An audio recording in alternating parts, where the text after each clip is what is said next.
সকলকে ভালোবাসা জানিয়ে আজ আমি স্বাধীনতা দিবস উপলক্ষে দু চার কথা বলবো। আধারের কালো পর্দা জড়িয়ে শত মুক্তিযোদ্ধার রক্ত জড়িয়ে সূর্যের মতো আলো ছিটিয়ে এলো সেই স্বাধীনতা। সকলকে জানাই ভারতবর্ষের ৮০তম স্বাধীনতা দিবসের আন্তরিক শুভেচ্ছা। মহান বিপ্লবীদের রক্তে রাঙা আমাদের এই দেশ, আর এই দেশের বীর সন্তান আমরা, যাদের রক্তে রাঙা আমাদের এই স্বাধীনতা। আমরা কি করে তাদের কথা ভুলে যাই?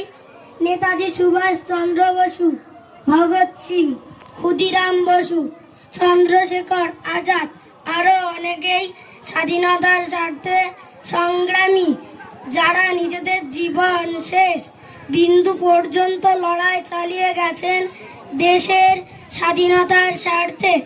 তারা তো আজ আমাদের মধ্যে নেই, কিন্তু তাদের আদর্শ বেঁচে থাকবে।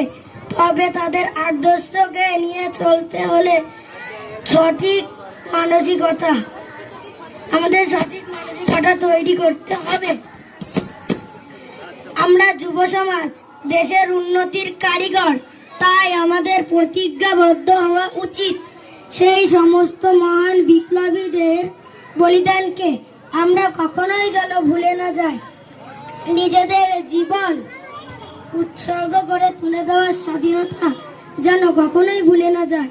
আমরা যুব সমাজ দেশকে আরো উচ্চ স্থানে নিয়ে যেতে পারি, দেশকে বিশ্বগুরু রূপে রূপান্তরিত করতে পারি, সেই মনোভাব তৈরি করতে হবে। এটুকুই বলে আমি আমার সংক্ষিপ্ত বক্তব্য শেষ করলাম।